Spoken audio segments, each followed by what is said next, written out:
I'm a high school senior, and all I want is to be able to graduate and to go to prom. California schools all over have been closing down over the past month, and as of April 1st, Gavin Newsom and the state superintendent, Tony Thurmond, have recommended that all California schools transition to online learning for the rest of the school year. This is happening across the nation right now, and schools are all taking a slightly different approach to it.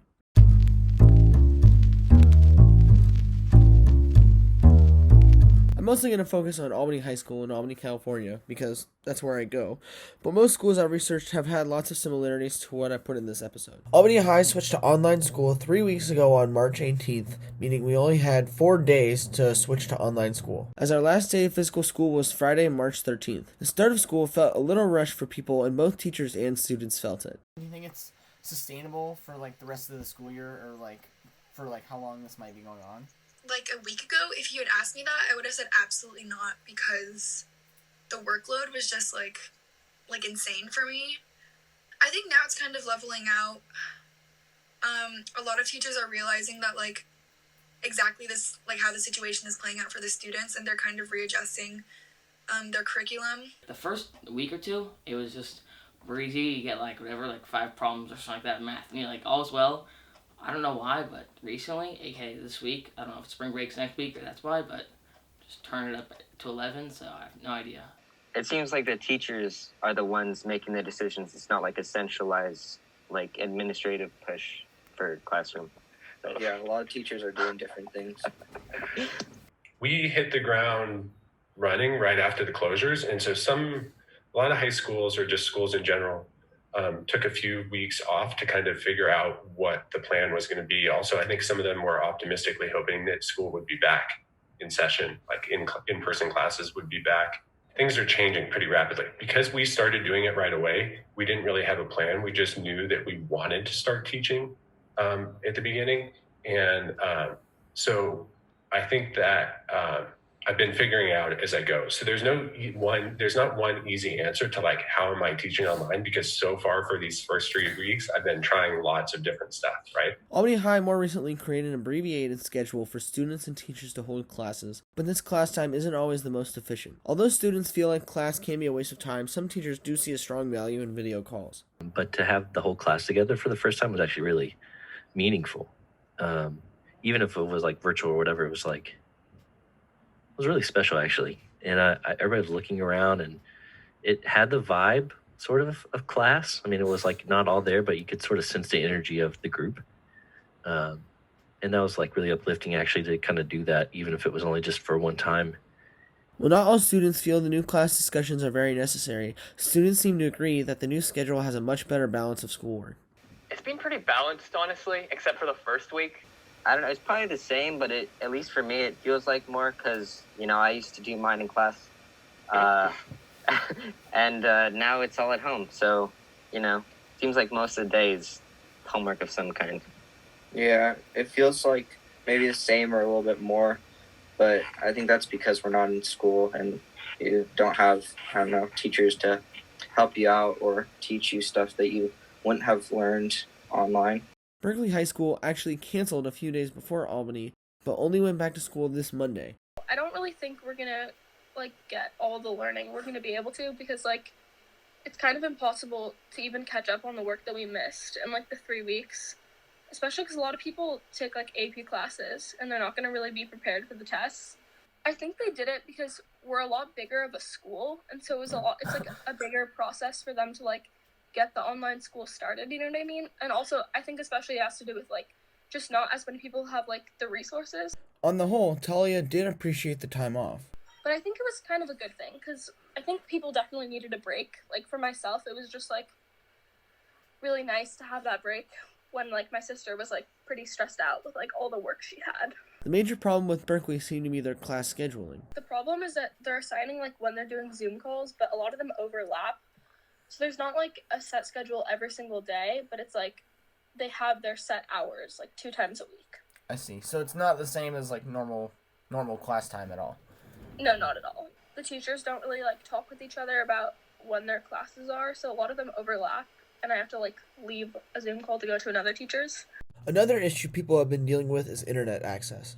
As of 2017, 14% of students in the U.S. reported to not have internet access at home. Some major companies such as AT&T and Comcast have been providing cheaper internet plans for students, although a majority of households that don't already have internet are reported to make less than $50,000 a year, so I can't imagine paying for just cheaper internet is helping a lot. Another concern that the principal of Albany High, Darren McNally, brought up was shared technology. Some families may share 1 or 2 laptops or computers, which normally works fine, but during this time can be difficult due to the full switch to online school, which involves set class times for online meetings. Luckily, AHS has been able to lend out about 50 Chromebooks to those who need it out of the 1,157 total students enrolled. Berkeley Unified School District has almost 10,000 students, but has been able to hand out Chromebooks to around a fifth of them, although I can't imagine all schools have had the resources to do this. At Albany High, out of its 1,157 students, the school struggled to get a hold of only 174 students and had little or no contact with about 45. While these numbers are probably not bad, these students that haven't been contacted are probably the most impacted right now and are the ones that most likely are falling behind on schoolwork because of their inability to go to school.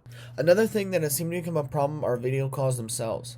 Schools and online companies began closing rapidly and switching to online, which put major stress on companies such as Zoom, which went from about 10 million users to over 200 million in the past few months. Besides their servers handling more traffic, Zoom has had many problems with their security systems.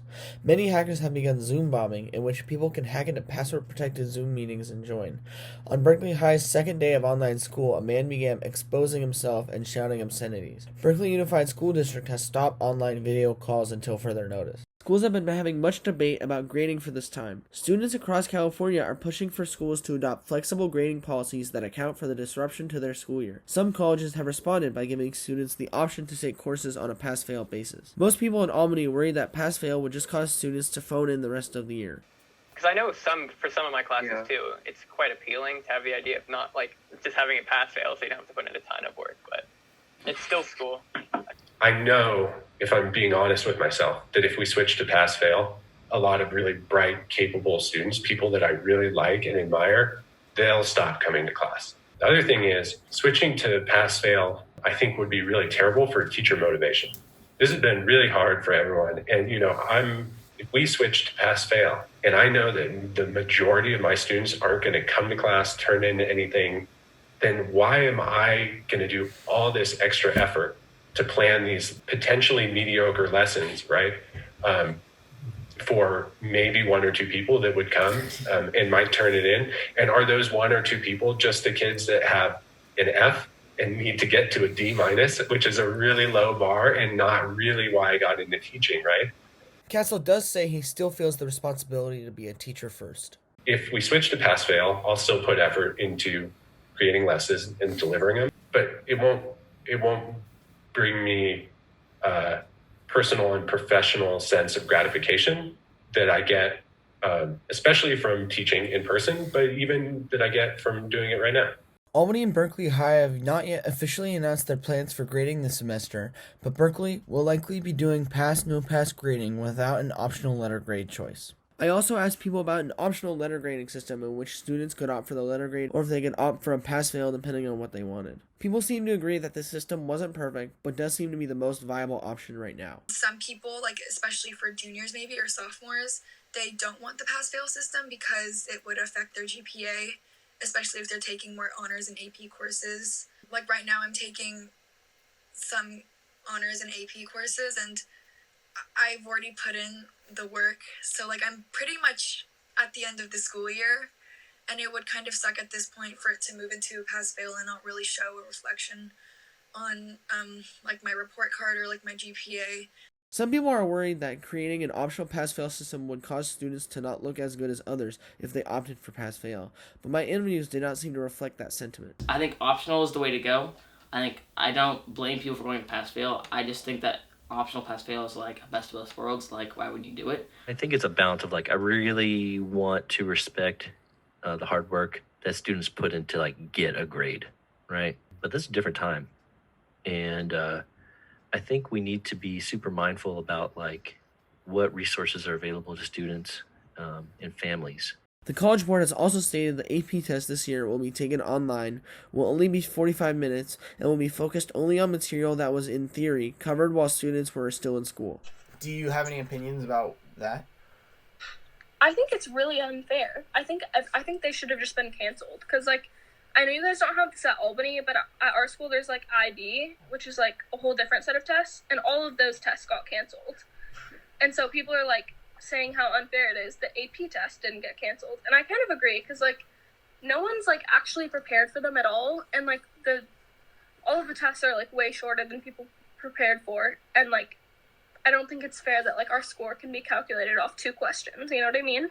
I'm not, like, I don't really care about, like, how long each thing is going to be. Like, I think 45 minutes is, for each test is honestly, like, better for me just because, like, attention span, I guess. But the subjects on which they're choosing to test people on, for example, Spanish, I think I'm stronger at, like, reading comprehension and writing, but I'm pretty sure the AP exam is only speaking, which is, I would say, like, definitely my worst skill. So it's just hard to know that, like, they're only going to be testing one aspect, and it's, like, I don't know, I don't really think it's, like, a true reflection of my entire Spanish knowledge. I think they said, like, it's going to be online now, and it's going to be, like, free response questions or whatever, which is, like, that's the worst part. Like, they're giving us the worst part of the thing online, and it just is not making it better. While online schooling has been nowhere near perfect, in the end, it's always important to remember that schools and people alike are trying their hardest. I just think, like, right now, it's a period of negativity, and everyone's kind of just, like, looking for the faults, and are like, this sucks, like, this is not working for me. And I really do think that, like, everyone's just trying to, like, make do with what they can, and, like, I don't know, I feel like people who are complaining about, like, online school should just be grateful that we even can do online school, or that, like, we're continuing to learn even though we're not actually physically going to school, or that, like, we have the resources to be able to be quarantined. Like, it's all just perspective. I don't know.